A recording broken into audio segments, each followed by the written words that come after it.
जोहार स्टूडेंट, मैं हूं प्रभाकर कुमार और आप देख रहे हैं हमारे YouTube channel Prabhakar study centre में। चलिए इस वीडियो में हम बात करेंगे झारखंड बोर्ड का क्लास 8, कौन सा है, क्लास 8 का साइंस बुक जो चैप्टर 6 है। ठीक ना, चैप्टर 6। पिछला वीडियो में हम 5 चैप्टर बता चुके हैं, यानी कि 1 2 3 4 5 चैप्टर तक बता चुके हैं। प्लेलिस्ट में जाकर के देख सकते हैं। इस वीडियो में हम चैप्टर 5 का पूरा अध्याय समाप्त कर देंगे। ठीक ना, ये न्यू एडिशन का देख सकते हैं, फोटो है। ठीक ना, किताब का इमेज है। ठीक ना, और चैप्टर का नाम है बल एवं दाब। ठीक ना, चैप्टर 6 चैप्टर का नाम क्या है, बल एवं दाब। चलिए इसका क्वेश्चन आंसर देखते हैं। 1 नंबर क्वेश्चन कहता है इनमें से सही विकल्प पर सही का निशान लगाइए। ठीक ना, चलिए सही का निशान लगाते हैं। 1 नंबर कहता है शुष्क मौसम में बालों में कंघी करने पर हम बिखर जाता है, वह बिखर जाता है। इसके लिए निम्नलिखित में कौन बल उत्तरदायी है। कौन सा बल उत्तरदायी है, तो कौन सा होगा, गुरुत्व बल, स्थिर विद्युत बल, घर्षण बल या फिर चुंबकीय बल। तो इसका आंसर क्या हो जाएगा, तो इसका आंसर हो जाएगा ख नंबर, स्थिर विद्युत बल। ठीक ना, चलिए नेक्स्ट क्वेश्चन 2 नंबर कहता है निम्नलिखित बालों में कौन समकृत बल है। गुरुत्व बल, चुंबकीय बल, स्थिर विद्युत बल, घर्षण बल। इनमें से कौन सा आंसर हो जाएगा, तो इसका आंसर हो जाएगा घ नंबर, घर्षण बल। ठीक ना, चलिए नेक्स्ट क्वेश्चन 2 नंबर प्रश्न 2 क्या बोला, रिक्त स्थानों को भरिए। रिक्त स्थानों को भरना है। 1 नंबर क्वेश्चन में कहता है एक आवेशित वस्तु अनावेशित वस्तु को डैश करती है, क्या करती है। तो यहाँ पे भरा जाएगा, एक सेकेंड, यहाँ पे भरा जाएगा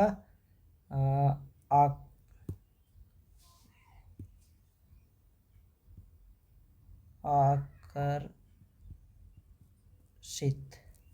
ठीक ना, चलिए नेक्स्ट क्वेश्चन कहता है एक चुम्बक का उत्तरी ध्रुव दूसरे चुम्बक के उत्तरी ध्रुव को डैश करती है, क्या करती है। तो इसका आंसर हो जाएगा प्रति आकर्षित। ठीक ना, 3 नंबर क्वेश्चन कहता है वस्तु का कार्यरत बल उसके अवस्था तथा डैश में परिवर्तन कर सकता है। तो इसमें क्या भराएगा, तो इसमें भरा जाएगा गति। ठीक ना, चलिए नेक्स्ट क्वेश्चन 4 नंबर बल का मानक मात्रक डैश है। तो क्या इसमें रहेगा, न्यूटन। क्या होगा, न्यूटन। ठीक।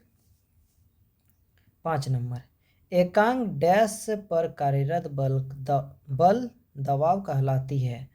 तो इसमें क्या भराएगा, तो इसमें भराएगा क्षेत्रफल।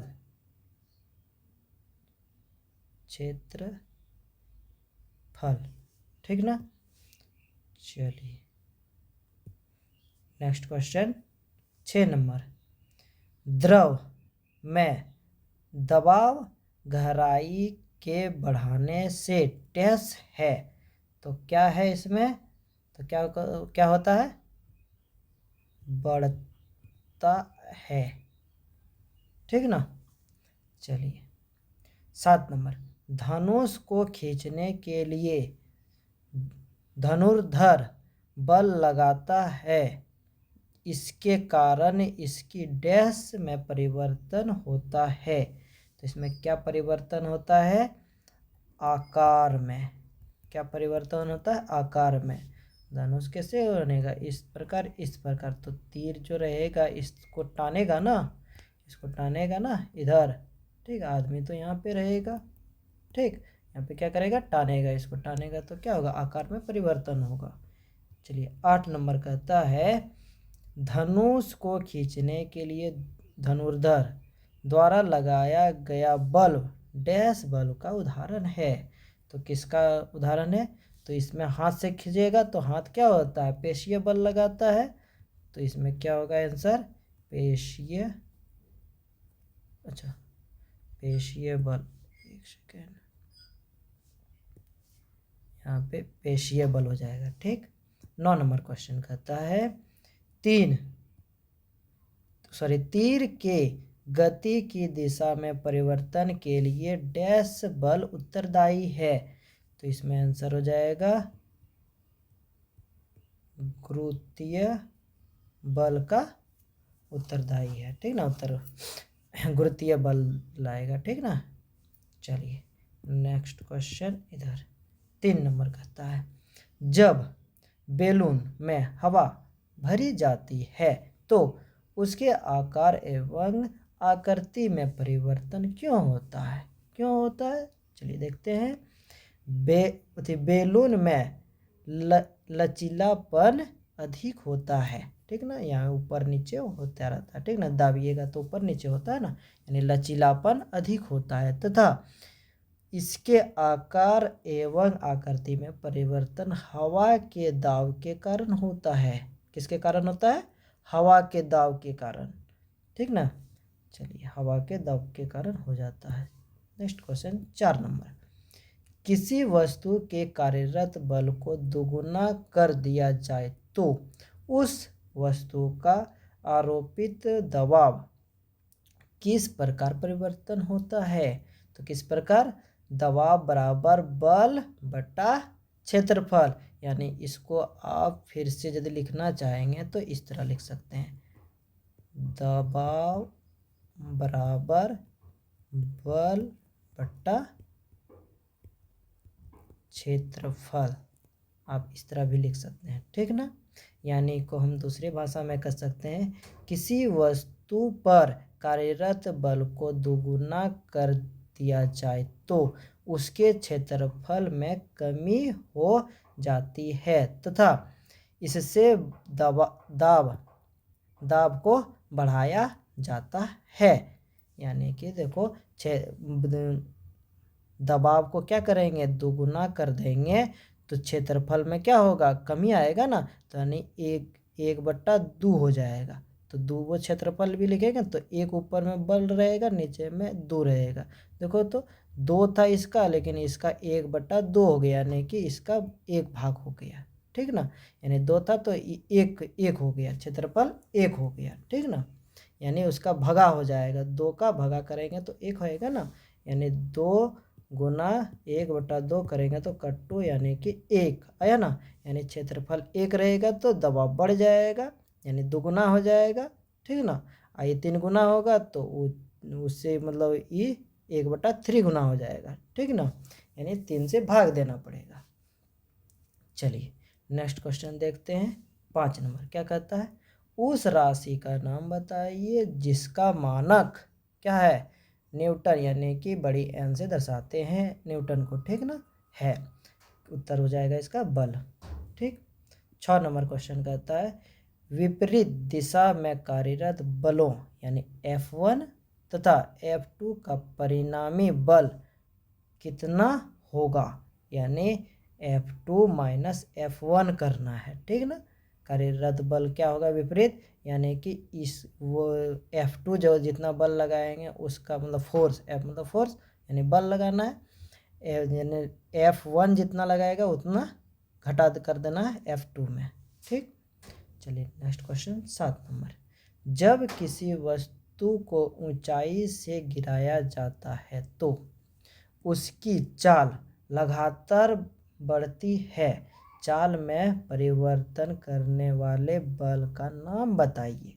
तो क्या होगा? गुरुत्व बल, यानी कि एक छत है, छत से ऊपर से हम गिराएंगे एक बॉल। ठीक ना, बॉल बोला है ना, हाँ, ऊपर से कोई वस्तु हो यानी बॉल गिराएंगे तो खेलने वाला बॉल गिराएंगे तो क्या होगा? नीचे में धरती है तो धरती जो रहता है तो गुरुत्वाकर्षण के बल के अनुसार से खींचता है ना, तो ऊपर से कुछ भी गिराएंगे तो गुरुत्वाकर्षण कारण के ही नीचे करेंगे, नीचे आएगा ना।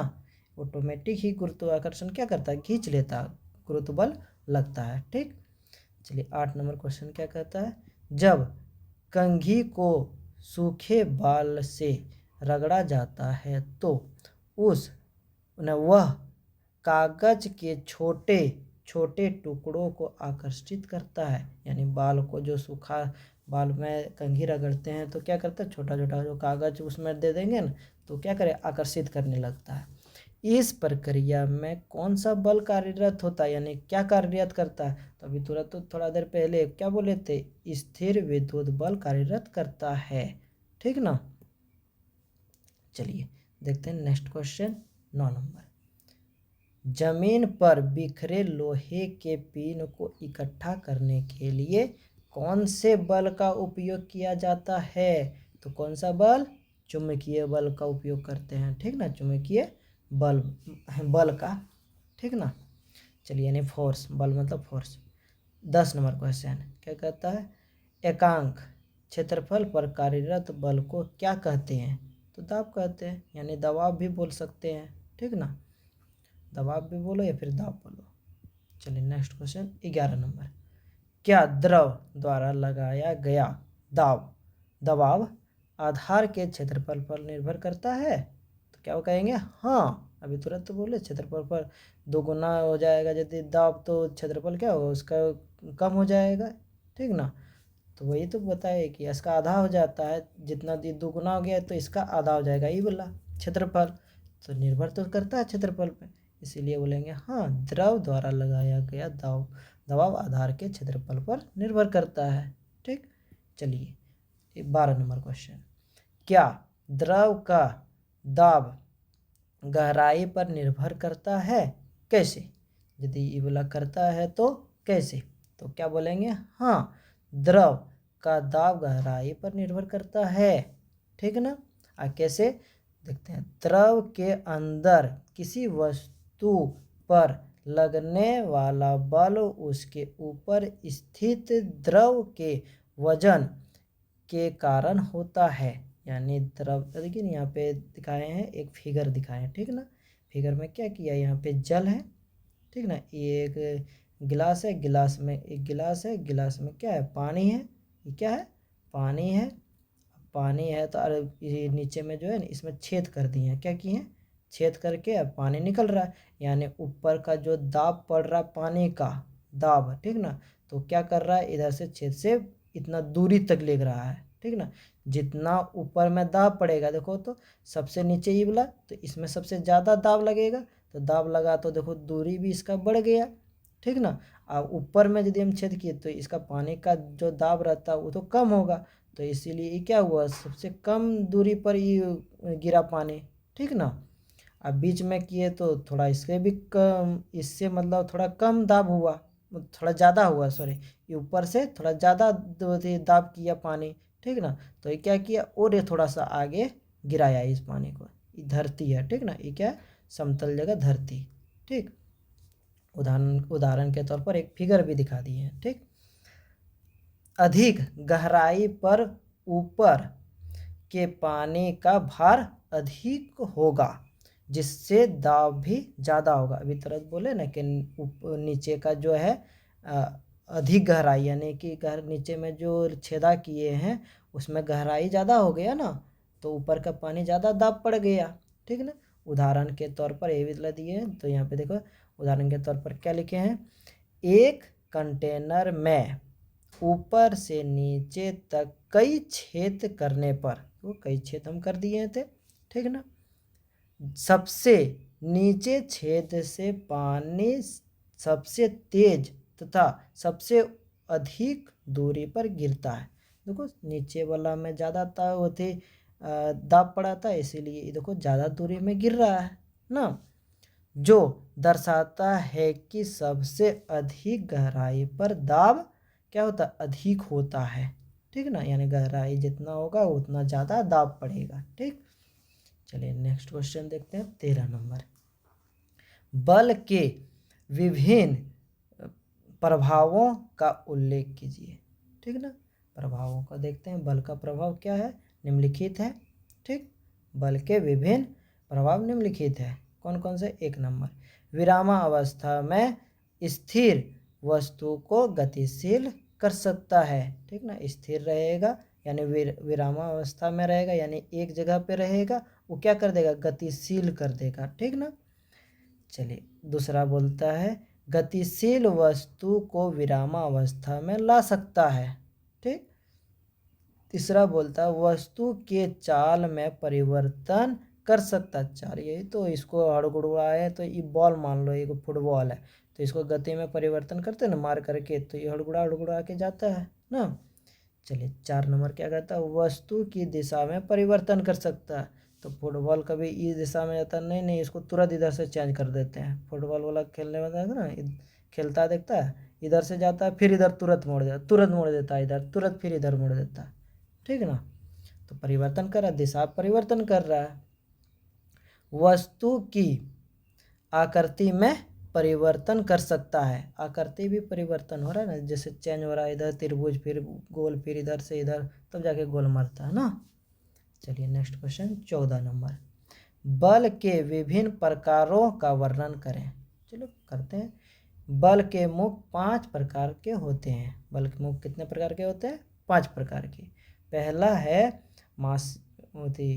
मांसपेशीय बल, दूसरा घर्षण बल यानी घर्षण भी बोल सकते हैं, तीसरा है चुंबकीय बल, चौथा है स्थिर विद्युत बल, और पांचवा है गुरुत्वाकर्षण बल यानी गुरुत्व बल भी बोल सकते हैं। ठीक ना, वर्णन करने बोला है तो वर्णन देखो, मांसपेशीय बल को क्या बोलेंगे, क्या होता है, हमारे शरीर की मांसपेशियों की कार्य स्वरूप लगाने वाले बल को मांसपेशीय बल कहते हैं। ठीक ना, यानी जो हम लोग कार्य करते हैं यानी ईंटों उठाना या फिर कोई काम करना, उठाते हैं ना, मांसपेशिय ही लगाते हैं ना।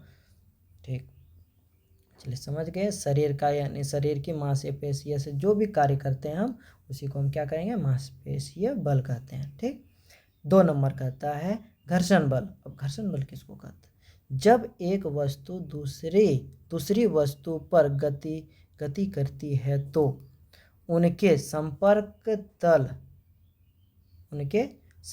तल पर एक बल कार्य करता है, तो जो वस्तु की गति के विपरीत दिशा में होता है।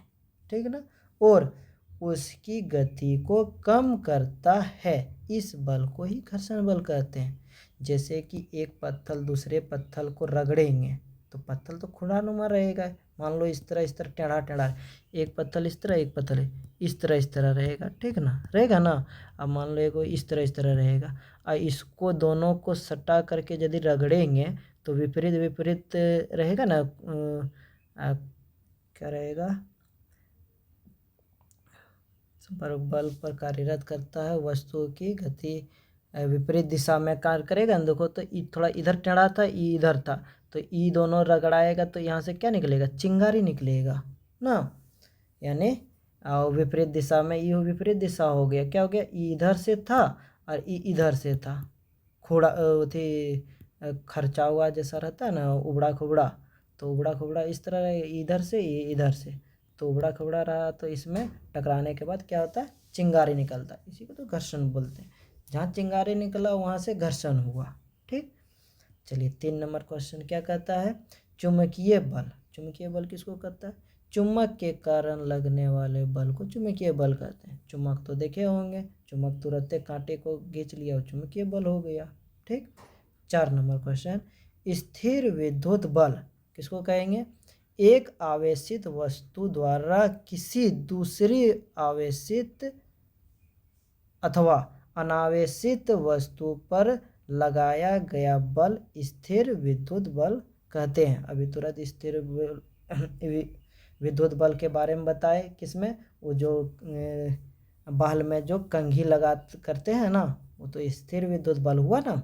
ठीक ना, चलिए 5 नंबर क्वेश्चन क्या कहता है, गुरुत्वाकर्षण बल। पृथ्वी द्वारा किसी वस्तु पर लगाए गए गुरुत्वाकर्षण बल को गुरुत्व बल कहते हैं ना। यानी एक बॉल ऊपर में फेंकते हैं, यहाँ से ऊपर में फेंके, फिर वो जा करके जब ऑटोमेटिक जो नीचे आता है ना, फेंकने के बाद क्या होता है, उधर से कोई धकेलता नहीं ना है, वो क्या करता, ऑटोमेटिक आता। ऑटोमेटिक जो आया यानी उसी को हम बोलेंगे गुरुत्वाकर्षण बल। ठीक, चलिए अगला नेक्स्ट क्वेश्चन 15 नंबर।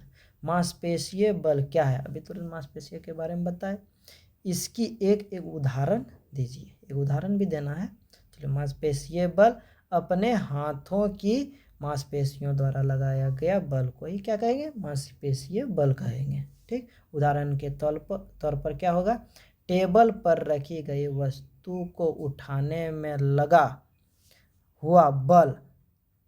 ठीक ना, यानी कि एक टेबल है, टेबल से जो वस्तु रहेगा उसको जो हम उठाए, यानी इसको जब उठाए तो यानी हाथ से उठाए, हाथ में क्या है, मांसपेशीय है, मांसपेशीय के कारण से उठाए। दूसरा उदाहरण है धनुष की डोरी को खींचना। थोड़ा देर पहले भी तो धनुष के बारे में बताया, इस तरह धनुष रहता है और ये जो डोरी रहता है, ये डोरी खिंचाएगा, क्या होगा, खींचेगा। जब ये डोरी को खींचेगा तो इसमें तो मांसपेशीय बल लगेगा ना, हाथ से जो हम खींचेंगे, इस एक तरह से यहाँ पे, हाँ, ये हाथ से जो खींचेंगे हम इसको डोरी को, तो ये डोरी को जो खींचेंगे तो इसमें क्या लगेगा, मांसपेशीय बल लगेगा ना। चलिए नेक्स्ट क्वेश्चन 16 नंबर। बल क्या है? समकृत बल तथा असमकृत बल की परिभाषा लिखिए। ठीक ना, चलिए देखते हैं। अपकर्षण यानी धकेलना, ठीक, अभिकर्षण यानी खींचना की वह प्रक्रिया जो वस्तु पर लगाकर उसकी विरामावस्था या गत्यावस्था की अवस्था में परिवर्तन करे अथवा करने का प्रयास करे, उसी को हम क्या कहेंगे, बल करेंगे। ठीक ना, चलिए, बल यानी कि एक ठेला को खींचो ना, देखो ठेला को खींचोगे तो उसमें तो बल लगेगा ही ना, यानी धकेलना या फिर खींचना। धकेल वो करते, पीछे से कोई क्या करता, धकेलता है, और आगे से क्या करता है, खींचता है। ठीक ना, ठेला का सबसे अच्छा उदाहरण है बल का। ठीक ना, ठेला लिख देना जैसे में ठेला, यानी बल का एक उदाहरण हो जाएगा। देखते हैं समकृत बल किसको कहेंगे, तो समकृत बल जब एक वस्तु दूसरी वस्तु पर सीधे भौतिक संपर्क द्वारा बल लगाती है उसे समकृत बल कहते हैं, जैसे मांसपेशीय बल। ठीक ना, यानी कि मांसपेशीय सीधा तुरंत हाथ, अपने हाथ से मतलब कार्यरत किए ना। और दूसरा हो गया घर्षण बल। घर्षण बल भी तो हम लोग अपने से करते हैं ना, पत्थर को टकराते हैं तो मांसपेशीय बल भी लगता है उसमें, और घर्षण भी होता है, जिस पत्थर जो रहता है, ठीक, पत्थर भी घर्षण हो गया, यानी घर्षण बल। असमकृत बल मतलब जब एक वस्तु के द्वारा दूसरी पर कुछ देरी से बिना सीधे संपर्क के बल लगाया जाता है उसे समकृत बल कहते हैं। जैसे चुंबकीय बल, कांटे को रख दो थोड़ा दूरी में, 1 मीटर की दूरी में, कांटे को क्या करो, थोड़ी दूर में रख दो, और वहाँ चुम्बक यहाँ पे रख दो। चुम्बक देखना ऑटोमेटिक इसको खींच लेगा, क्या करेगा, ऑटोमेटिक खींच लेगा इधर। ठीक ना। स्थिर विद्युत बल यानी कंघी करने के बाद जो बताए थे ना, बाल जो रहता है, बाल में क्या कंघी कर लो और थोड़ा सा दूरी में रख दो कागज, तुरंत खींच लेगा ना। गुरुत्वाकर्षणीय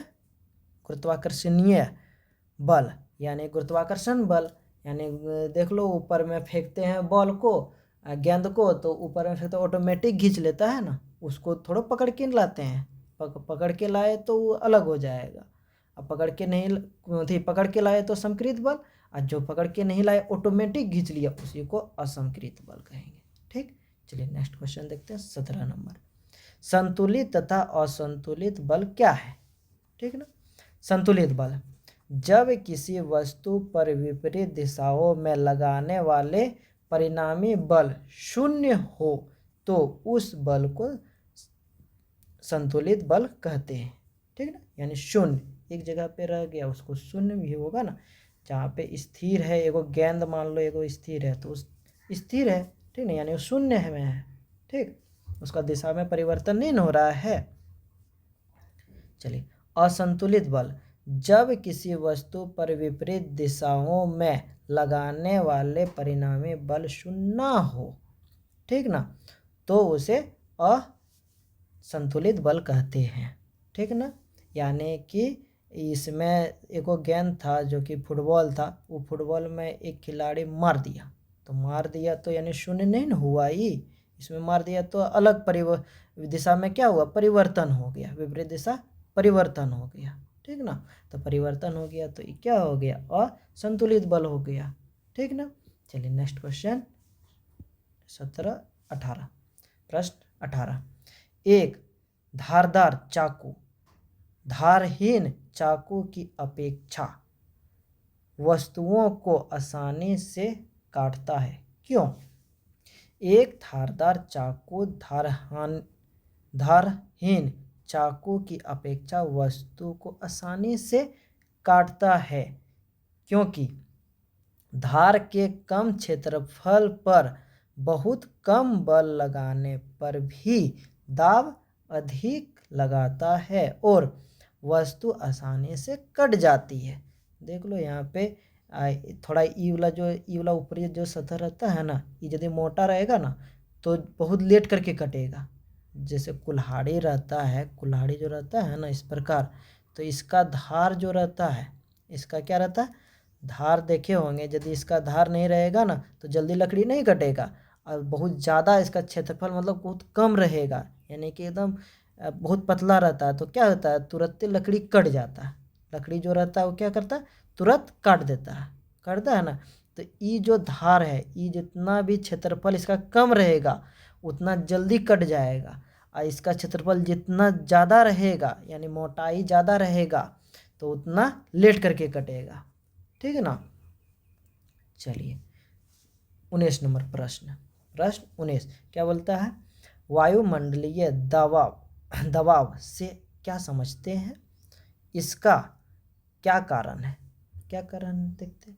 हमारे चारों ओर की वायु द्वारा लगाए गए दाब को वायुमंडलीय दाब कहते हैं, ठीक ना। हमारे चारों ओर क्या है, वायु है, तो वायुमंडली में जो दाब लगता है उसी को हम क्या बोलते हैं, वायुमंडलीय दाब, ठीक ना। इसे मापने वाले यंत्र को क्या कहते हैं, बैरोमीटर कहते हैं। ये वाला याद रखना, बैरोमीटर पूछता है, ठीक ना, ऑब्जेक्टिव में। समुद्र तल पर वायुमंडलीय दाब का मान कितना होता है, 760 mm पारा होता है, ठीक ना। इस दाब को एक वायुमंडलीय दाब के बराबर माना जाता है, ठीक ना। वायुमंडलीय दाब किसी बिंदु पर सभी दिशाओं में समान रूप से पड़ता है, ठीक। वायुमंडलीय दाब के कारण ही ड्रापर मतलब वही ड्राम में पानी या स्याही यानी इंक जो रहता है भर जाता है, ठीक ना। दाब के कारण ही क्या होता है, स्याही वगैरह भरता है, यानी ड्राम में पानी भी जो भरते हैं वो दाब के कारण ही भरता है, वायुमंडलीय दाब के कारण ही भरा जाता है, ठीक। चलिए नेक्स्ट क्वेश्चन 20 नंबर क्या कहता है, उदाहरण द्वारा यह उल्लेख करें कि दबाव कार्यरत बल के क्षेत्रफल पर निर्भर करता है, ठीक ना। वो तो निर्भर पहले भी बता चुके थे, उसका एक उदाहरण के द्वारा उल्लेख करने बोला। चलिए, जब एक आदमी गद्दा पर खड़ा रहता है, गद्दा अधिक दब जाता है, क्या होता है, दब जाता है। एक क्या रहता है, गद्दा समझो ना, इस प्रकार रहेगा ना गद्दा मोटाई, तो इसमें क्या होगा, यहाँ पे लचीला आ जाएगा, ये जो लकीर है ये क्या होगा, लचीला। जब यहाँ पे चग जाओगे, यहाँ पे क्या होगा, चग जाओगे इसके ऊपर, तो क्या होगा, दाब पड़ने पर ये लचीला जैसा हो जाएगा, ठीक ना। क्योंकि लगाए गए बल गद्दे पर यानी का क्षेत्रफल कम हो जाता है। देखो क्षेत्रफल कम हो गया ना, यहाँ पे देखो, तो इसका दूरी कम हो गया। पहले था यहाँ से यहाँ तक दूरी, यहाँ से यहाँ तक, अब कितना हो गया, यहाँ से यहाँ। जब चक गए तो क्या हो गया, ये पैर आ गए, यहाँ पे नीचे आ जाएगा पैर, ठीक ना। इसीलिए गद्दा अधिक दाब करता है, दाब करता है, दब जाता है, ठीक ना। अपेक्षाकृत लेटने पर क्षेत्रफल बढ़ जाता है, इसीलिए गद्दा कम दाबता है, ठीक ना। जब इस एगो बेड रहेगा तो इसमें मान लो सो गए, क्या किए, सो गए, इस तरह करके सो गए, ठीक ना। सोएंगे तो इसका दाब देखो इतना नीचे था, इतना कटे, ठीक ना, यानी मान लो 1 मीटर का था, ठीक, 1 मीटर ने सॉरी मान लो कि 5 सेंटीमीटर था, कितना, 5 सेंटीमीटर इसका क्षेत्रफल बचा था जब खड़ा थे। अब सो गए ना तो इसका क्षेत्रफल इतने कटे, यानी कि इसका जो क्षेत्रफल 5 था ना तो ये हो जाएगा 7 सेंटीमीटर, यानी कि देखो क्षेत्रफल इसका क्या हो गया, बढ़ गया, क्षेत्रफल क्या हो गया, इसका दाब का क्षेत्रफल क्या हो गया, बढ़ गया, यानी क्षेत्रफल इसका बढ़ गया, ठीक ना। यानी इसमें जो जितना भी दबाव पड़ेगा उसका कम ही दबाव पड़ेगा, जो सोया है ना इसका दाब क्या होगा, कम पड़ेगा, ठीक। इसमें जो खड़ा रहेगा उसका दाब ज़्यादा पड़ेगा तो इसका क्षेत्रफल भी जो घट जाएगा, ठीक ना। इसका क्षेत्रफल क्या होगा, बढ़ जाएगा, ठीक। चलिए 21 नंबर प्रश्न, 21 नंबर, चुंबकीय बल का एक प्रायोगिक उदाहरण दीजिए। चलो उदाहरण देते हैं। एक चुम्बक लीजिए, ठीक है, उसे लोहे या स्टील की पिनों के नज़दीक ले जाइए, ठीक ना। एगो पिन ले लो यहाँ पे, ठीक, लोहे का पिन ले लो और यहाँ पे एगो क्या करो, चुम्बक रोक लो, इस तरह चुम्बक लिख देते हैं, north pole is sorry north is south, ठीक ना। एक सेकेंड, एक चुम्बक रख दिए यहाँ पे, नॉर्थ यहाँ पे साउथ, ठीक, एक चुम्बक बगल में रख दो, ठीक ना। और उसके बाद क्या करना है, चुम्बक पिनों को आकर्षित करता है। अब देखो यहाँ पे चुम्बक रखे तो इस पिन को क्या करेगा, ऑटोमेटिक आकर्षित कर लेगा, ऑटोमेटिक। यहाँ पे देखो दूरी रखे थे 1 मीटर के दूरी में, तुरंत यहाँ से 1 मीटर नहीं 10 सेंटीमीटर रखो, ठीक ना, 10 सेंटीमीटर के दूरी पर रखे तो क्या किया, ये पिन को ऑटोमेटिक खींच लिया, कौन, चुम्बक, ठीक ना। तथा पिन जो रहता है वो क्या किया, चुम्बक से आकर चिपक जाती है तो ऑटोमेटिक चिपक गया, ठीक ना उसमें हम हाथ लगाए कुछ नहीं किया, लेकिन ऑटोमेटिक चिपक गया। चुम्बक के द्वारा पिनों पर आकर्षित बल लगाया जाता है, यानी आकर्षित बल ऑटोमेटिक आकर्षित कर लिया ना, यानी आकर्षण बल लगा, ठीक। चलिए नेक्स्ट क्वेश्चन 22 नंबर, क्या कहता है, घर्षण बल क्या है। घर्षण बल एक समकृत बल है, इसकी व्याख्या करें। चलिए व्याख्या करते हैं। जब एक वस्तु दूसरे वस्तु पर गति करती है तो उनके संपर्क तल पर एक बल कार्य करता है जो वस्तु की गति के विपरीत दिशा में होता है, यानी कि विपरीत दिशा में होता है और उसकी गति को कम करता है, यानी गति उसका कम कर देता है, ठीक ना। इस बल को आकर्षण बल कहते हैं। कौन सा बल कहते हैं, आकर्षण बल कहते हैं, ठीक। घर्षण बल सभी गतिशील वस्तुओं पर लगता है और इसकी दिशा हमेशा वस्तु की गति की दिशा के विपरीत होती है, ठीक ना। दिशा क्या होता है, वस्तु के विपरीत दिशा में होता है, ठीक। चूंकि घर्षण बल दो सतहों के बीच संपर्क होने के कारण उत्पन्न होता है, ठीक ना। घर्षण क्या होता है, दो वस्तु रहता है, ये दोनों के बीच में होता है कार्यरत, ठीक ना। इसीलिए घर्षण बल एक समकृत बल है, ठीक। चलिए नेक्स्ट क्वेश्चन 23 नंबर, क्या कहता है, दबाव की परिभाषा दीजिए। बल, क्षेत्रफल तथा दबाव के बीच क्या संबंध है और क्या बताना है, दबाव के मात्रा का उल्लेख भी करना है, ठीक ना। चलिए उत्तर देखते हैं। प्रति इकाई क्षेत्रफल पर लगने वाले बल को दाब कहते हैं।